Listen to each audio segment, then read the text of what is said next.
What if I told you that one language quietly shapes global education, business, travel, and the internet?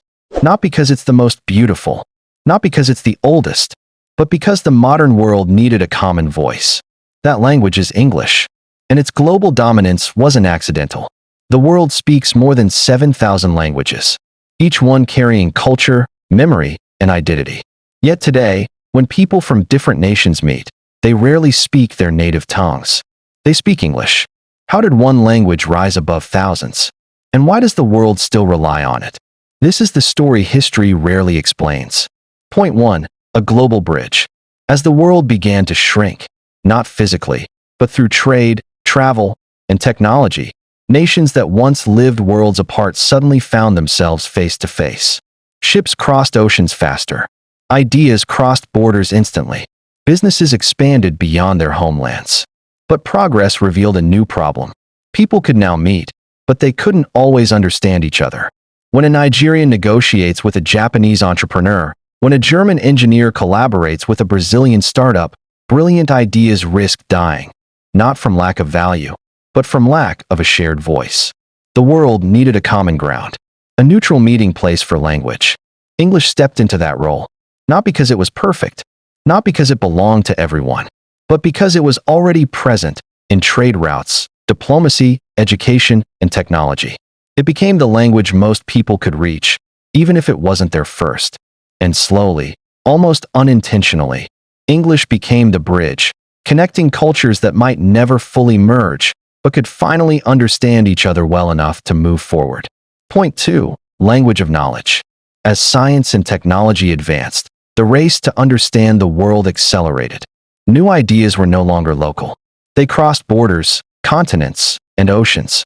And most of them were written in one language, English. Medical discoveries that saved millions of lives.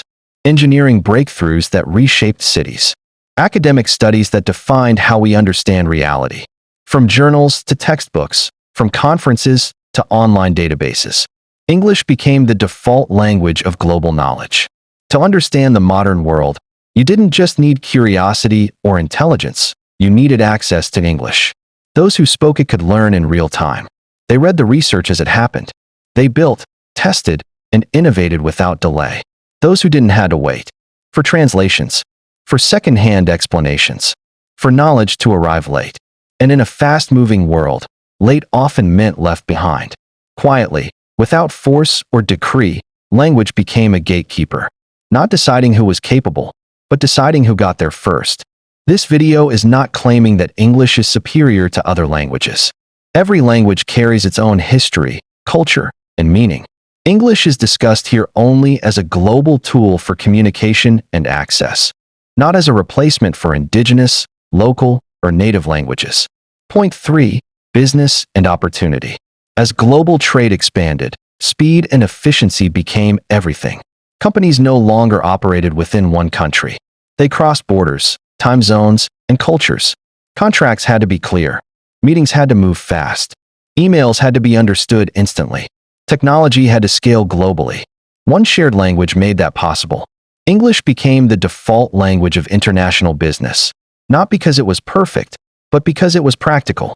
Not knowing English never meant a lack of intelligence, talent, or ambition. It meant limited access. Job listings written in English. Global partnerships negotiated in English. Investment pitches, startup ecosystems, and multinational companies all speaking the same tongue. Opportunities began to tilt toward those who could communicate beyond their borders. English didn't create inequality, but in a connected world, it often revealed where access already ended. Point 4. The Internet and media. When the Internet emerged, English was already dominant. Early websites, operating systems, programming languages, tutorials, and documentation. They spoke English first. As the digital world grew, that foundation remained. Search engines prioritized it. Social platforms spread it. Online learning depended on it.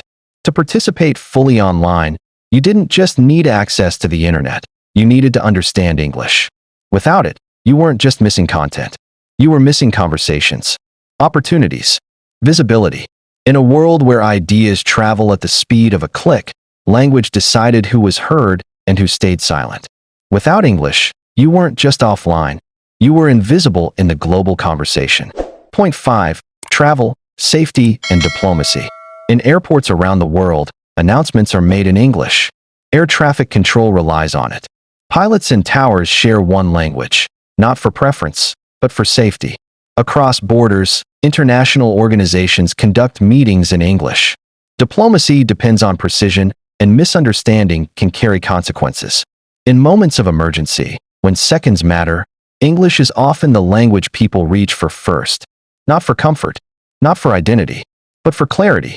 A shared language that reduces confusion, saves time, and sometimes saves lives. Point 6. How history shaped it. English did not spread by accident. It moved through history alongside colonization, trade routes, and political power. Empires carried it across continents. Administration, education, and law were often conducted in it, sometimes by force, sometimes by necessity. Later, American economic strength, technological leadership, and cultural influence cemented English as the dominant global language. Film, music, business, the internet. Once the world adapted to English, changing course became almost impossible. Schools were already teaching it. Institutions were already using it. Global systems were already built around it. The momentum carried forward. Not because English was chosen again and again, but because the world had already adjusted. The system was already built. Closing reflection. English did not replace the world's languages. It did not erase culture, history, or identity, but it became a thread that connects them. A bridge across borders, across oceans, across time. It is not a crown of superiority. It is a passport of access. A tool that allows ideas to travel farther than borders, walls, or distance ever could. In a global world, the language you understand often determines how far your voice can reach. And the farther your voice travels, the more your ideas, your innovations, and your stories can shape the world. Understanding how English became a global bridge reminds us how access shapes our lives, and how each of us can find the tools to cross our own bridges. If this changed how you see language and power, like the video and share it. Thanks for watching. Guiding Veil Echoes reveals the deeper forces behind history, power, and human behavior. Subscribe to understand the world beyond the surface.